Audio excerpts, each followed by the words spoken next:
नमस्कार दोस्तों, आज हम बहुत ही प्यारा सोहर गीत लेके आए हैं। नई नवेली बहू आती है अपने ससुराल में, तो सास उसके साथ क्या करती है, कैसे राशन पानी उनको देती है, इस पे बहू क्या चालाकी दिखाती है, आप इस गीत के माध्यम से सुनिए। बहुत ही प्यारा गीत है। ज़्यादा से ज़्यादा इस गीत को शेयर कीजिएगा, चैनल को सपोर्ट करिएगा। धन्यवाद। नई नवेली बहुअरिया वही तो सासू समझावई लागी, सासू समझावई लागी हो। बहुअर सोची समझ करियू रसोईया खावैया हमरे ढेर बाटे हो। बहुअर सोची समझ करियू रसोईया खावैया हमरे ढेर बाटे हो। नई नवेली बहुअरिया आई तो सासू समझावई लागी हो। बहुअर सोची समझ करियू रसोईया खावैया हमरे ढेर बाटे हो। सोराठी मेहरारू बाटे सोरा मन से धू बाटे, सोरा मन से धू बाटे हो।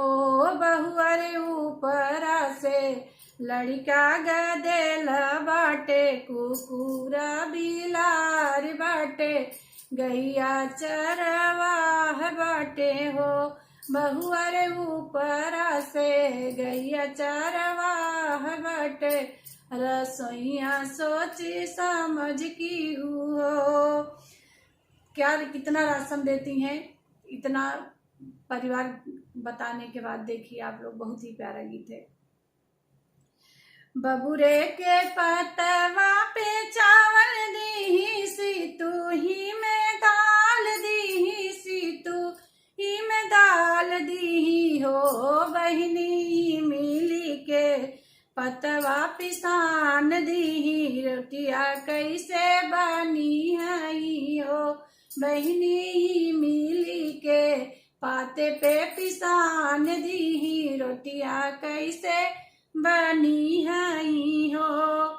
बबुरे के पाते पे नमक दी, आमा पे मसाला दी, आमे पता मसाला दी हो। बहुअर सोची समझ की हूँ रसोईया खावैया हमरे ढेर बाटे हो। बहुअर सोची समझ की हूँ रसोईया खावैया हमरे ढेर बाटे हो। बहू की चालाकी देखिए, इस पे बहू क्या करती है। राम रसोईया बहुअर कैली, खिड़की गेट बंद की, खिड़की गेट बंद की हो। सासू आजू मोरे मुड़वा पिराने परोस के खियाई देती हो। सासू आजू मोरे मुड़वा पिराने परोस के खियाई देती हो।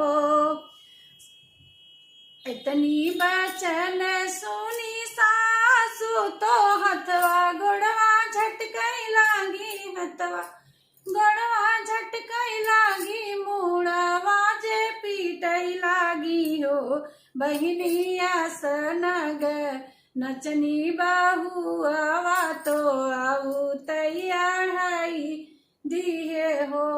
बहिनिया सनग नचनी बहुआ तो आऊ तैयारी दिए हो। तोहरा से हमें का कम बाटिया वरकन जोर बाटी हो। सासू जैसे तू ही नाप जोख दिहलियू, तो वैसे ही परोस देहू हो। सासू जैसे तू ही नाप जोख दिहलू, तो वैसे ही परोस दीहू हो। सासू ओई सही तू परोस दियो, परोस के खियाई दियो हो। सासू ओई पुरवई पर तू परोस दिउ परोस के खियाई दीहू हो। नई नवेली बहुअरिया वही तो सासू समझावई लागी हो।